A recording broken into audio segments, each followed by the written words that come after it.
You're listening to Brandon Sports Talk, interviewing professional athletes and Paralympians and Olympians. And now for your professional athlete interview and your host, Brandon P.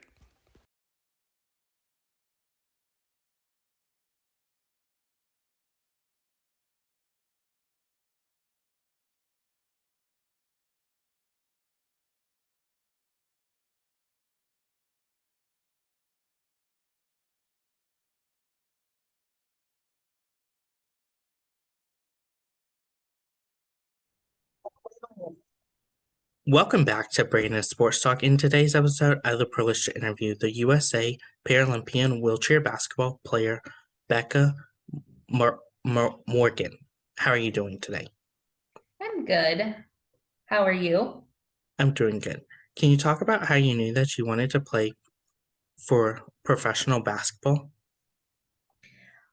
Yeah, at a young age, I was exposed to quite a few Paralympians when I was young, like around 6, 7, 8 years old, and just really looked up to them and was like, wow, that's really cool that they get to play on a big stage like the Paralympic stage. And just from there, that's when my dream of wanting to be on the Paralympic team started.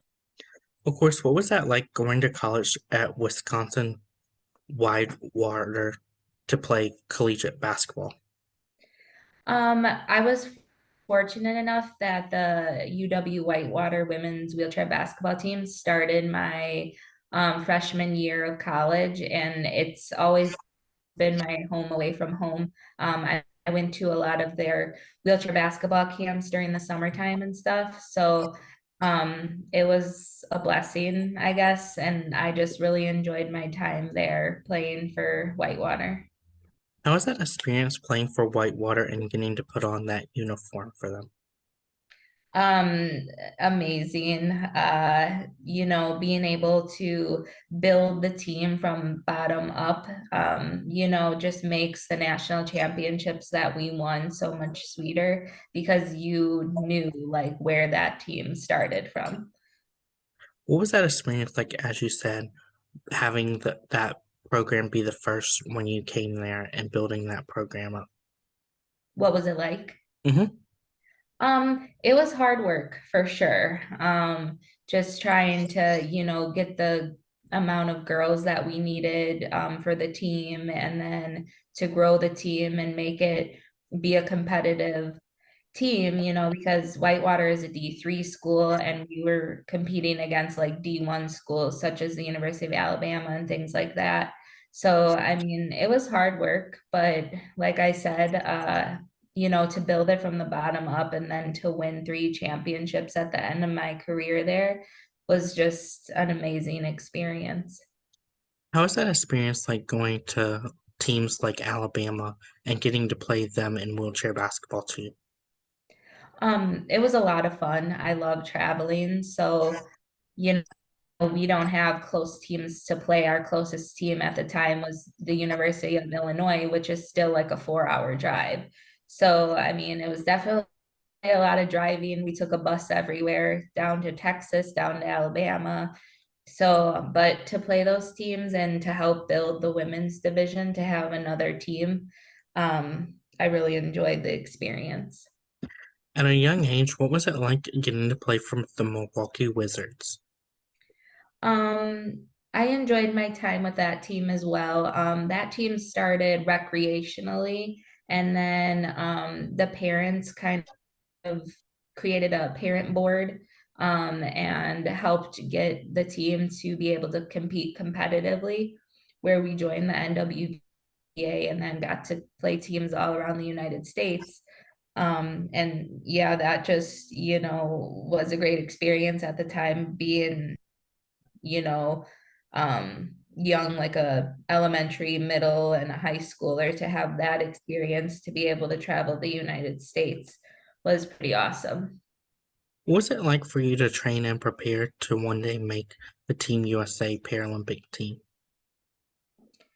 I knew it was going to be a lot of hard work, but I was blessed to be exposed to it at such a young age and have a lot of talent around me helped me to keep that dream alive and to keep me positive and like this is something that I could do. So I'm very thankful that I had like Jeremy Lottie and Steph Wheeler and Christina Rip all be people that I was exposed to at such a young age. What was that feeling like when you did get that email that you did make the Team USA wheelchair basketball team? So I think my first tryout was in 2006 and I did not make that team. But then in 2007, I was invited back, and that was the first team that I made. And to hear your name called when they call for the final 12, it's just an unbelievable experience. And like at that point, I was kind of like, okay, did I actually hear my name? Like, was that like me, or was I, hearing things or whatever? So it was just a great experience because I was so young. I made my first team at 17 years old. So I was quite a bit younger than the rest of the girls that had made the team. And to be able to um, be put under their wing and learn from them was a really great experience. How was that experience like, obviously, as you said, being at such a young age and with the rest of the team being a little older and learning under the older people? Yeah, it was great. I mean, they really took me under their wing and showed me the ropes and, what it's like to be a USA team member and what that meant for them and how special that opportunity really is. So I was grateful to be able to make that team and to learn from them. What was that feeling like playing in your first Team USA game in 2007 in the Pan American Games? It was unreal, and I remember the girls telling me like, oh, this isn't even like it was so small compared to the Paralympics, but I was just like, wow, this is like amazing. And then being able to play, I kind of got into games when we were either like dominating team or something.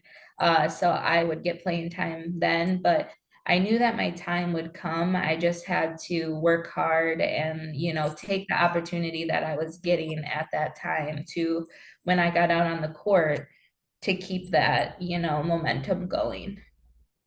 How was it like, obviously, competing in the World Championship in 2010? Yeah, 2010 was probably the year that I really broke through on like being a player at the international level. I remember playing in the championship game against Germany and the key basket. So we called it Wisconsin. So it's me and Christina on one side of the court. I dove for Christina and they actually, Germany double jumped her and left me open to the basket for a layup. And that was like a key pivotal point at the championship game because it was back and forth the whole time. And that was at the end of the game where they had let me just score the layup. And so that was a really cool experience in itself too, to be able to score such a key basket. Of course, in the 2006 Paralympic Games, what was that like making that team for the first time and competing as a Paralympian for the first time? Yeah, for the 2008 Beijing Paralympics, is that the one Hmm. you're talking about? Yeah, again, I had just made my first team the year previous. So then to be able to come back and still be called as one of the players for the 2008 Paralympic Games, I knew that that was like a huge opportunity in itself because it's a Paralympic year. And again, just being able to play with the older girls that I had gotten close to the year previous and learning from them and things like that. Um, so 2008 was, my breakthrough for like the Paralympic Games. That was my first opportunity. And so I got to experience it for the first time with that great group of girls. Of course, before going to Beijing for the Paralympics, what was that feeling like making that team and being called a Paralympian for the first time? Yeah, it's a great feeling to be able to play for USA and to have like to represent a country at the biggest stage possible. It's just an unforgettable feeling and moment, and you just have to take that. You have to live in the moment and just really appreciate it all. Of course, in the 2011 season, what was that like competing for the Pan American Games and bringing back home gold like you did in 2007? Yeah, so 2011, we obviously lost a lot of girls after the 2008 Paralympics because they had retired. So it was a younger group of girls, and to be able to take the gold back and to do it back to back was a great feeling. And we just knew that we had a great team going into the next round of the Paralympics. What was that feeling like different than the first time you put on the Team USA jersey without the Paralympic symbols versus now when you put it on with the Paralympic symbols?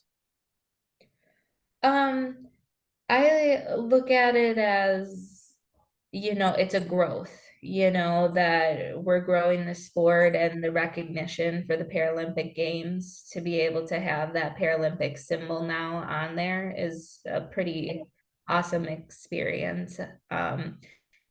And just getting that recognition that there's the Paralympics alongside the Olympics.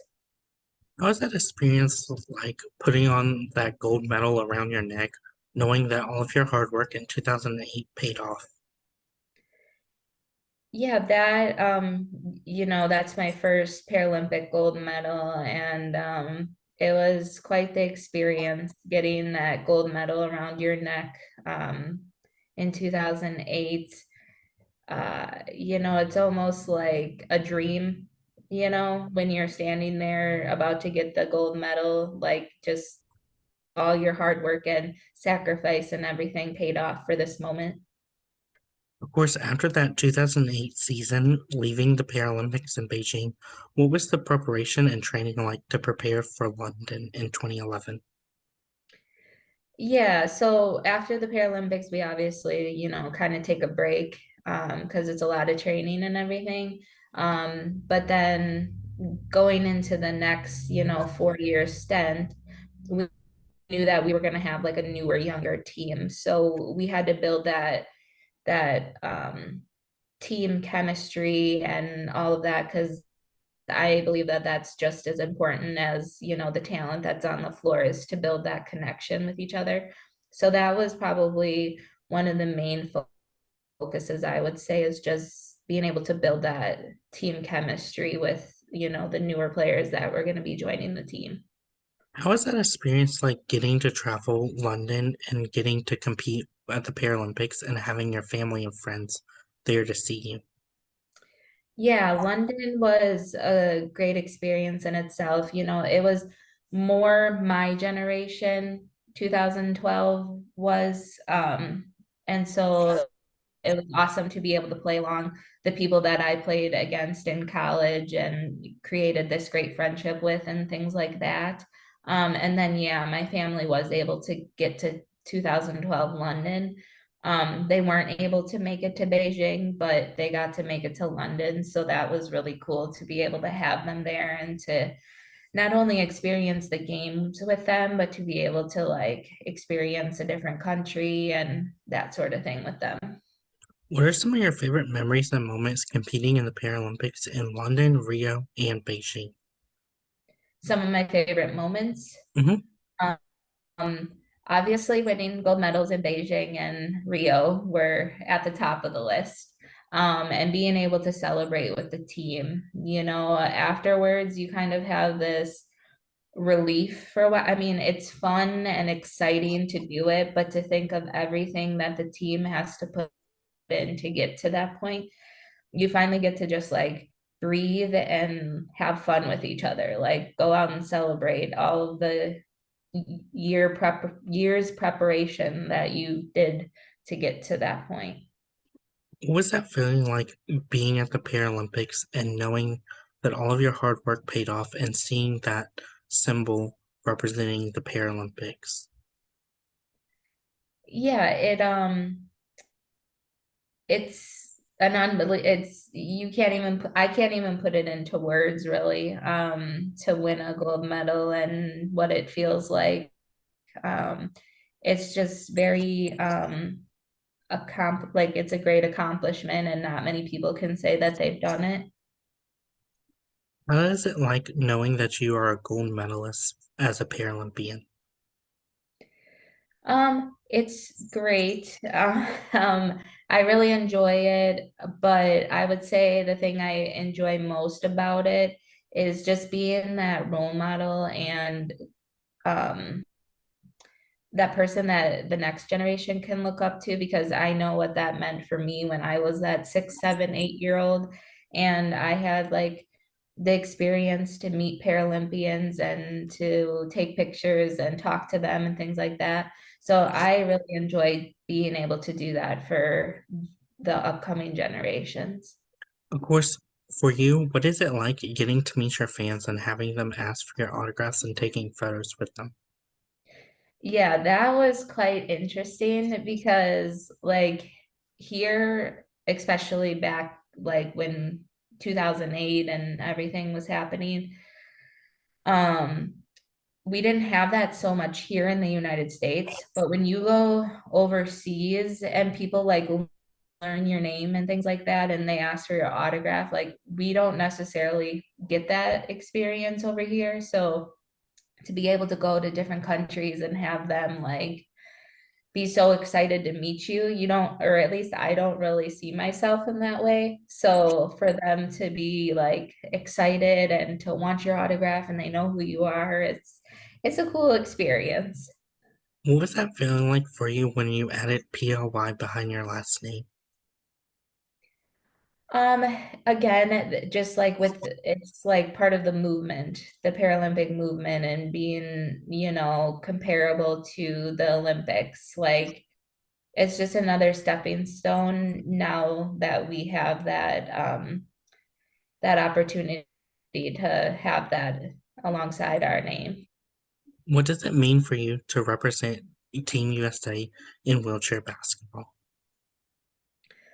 Um, it's, honor and like to be able to represent your country it's a great responsibility, but it's also, such a great experience. And to be able to have had that experience, I'm very grateful. Of course, what is that experience like getting to play those teams like Canada, Mexico, and even Brazil?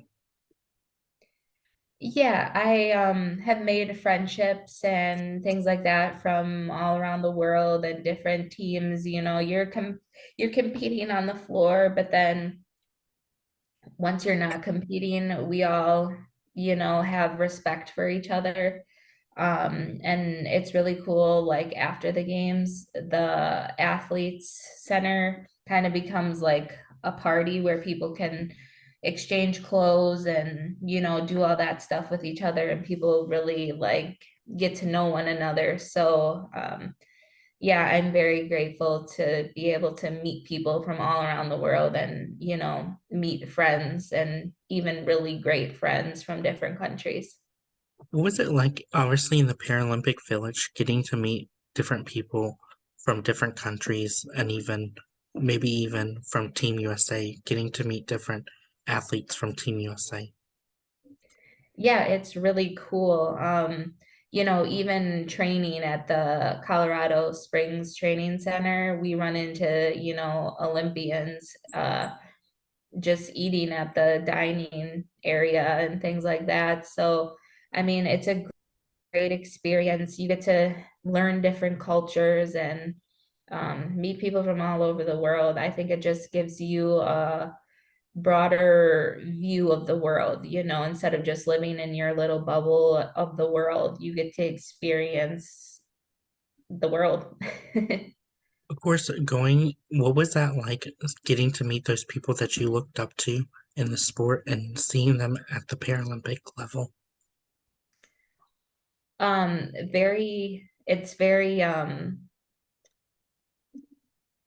like I really was like, this is something I could do as a child, when I would meet those Paralympians and they would teach me the ways and, they're like, you could make it, you just got to keep going. You're young, you can, this is something you can do. And to have that throughout my childhood and into my young adult age is just very,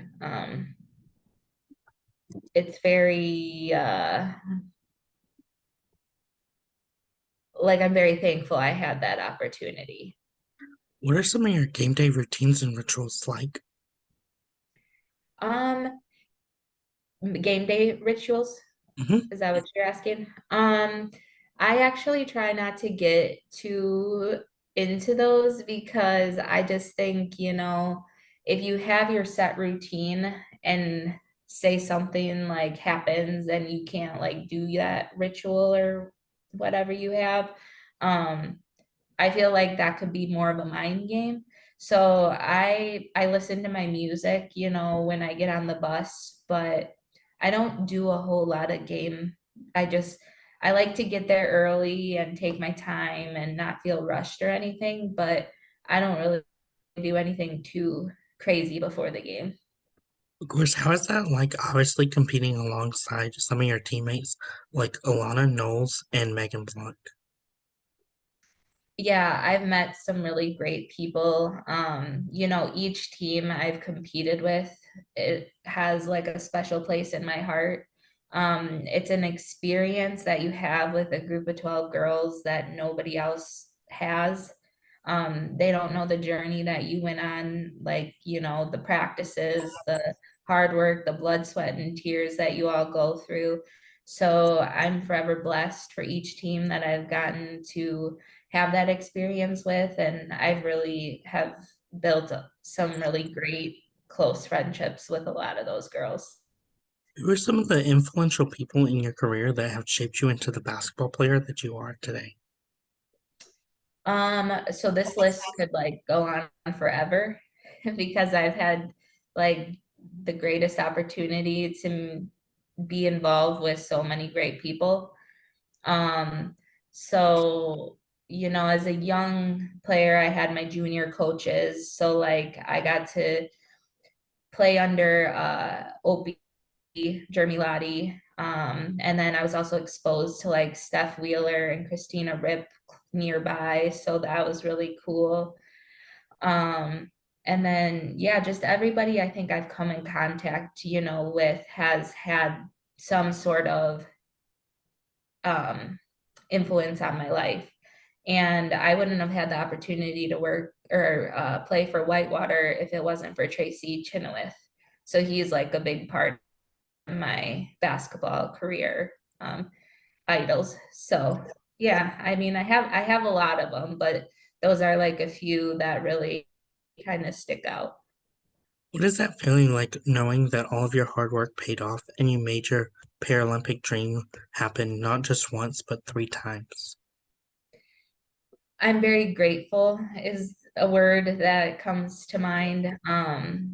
To be able to experience that not only one time, but 3 times is, um, you know, just I'm very grateful to have had the opportunity. I'm grateful I stayed healthy enough to be able to do it 3 times because it's a lot of work and it's hard work on your body. So I'm very thankful that I was able to stay healthy enough to have those 3 rounds of Paralympic experience. What are some of your future plans in the sport of basketball? Um, at this point, I would like to continue playing locally.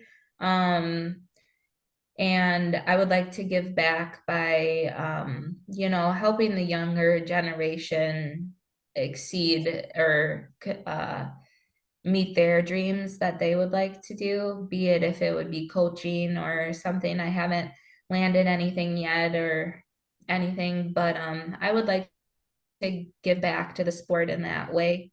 And then we'll see where life kind of takes me. How has the transition been like for you, transitioning from being a retired athlete and competing in wheelchair basketball to life outside of wheelchair basketball? Yeah, it's kind of a tough transition. You go from this thing being like your life, with training so much and everything, and then when you retire, you're kind of like my life kind of feels a little empty without it. I mean, even though I'm still playing for my local teams, I'm not having to train at the international level. So, I mean, it's tough. I actually like technically retired in 2016.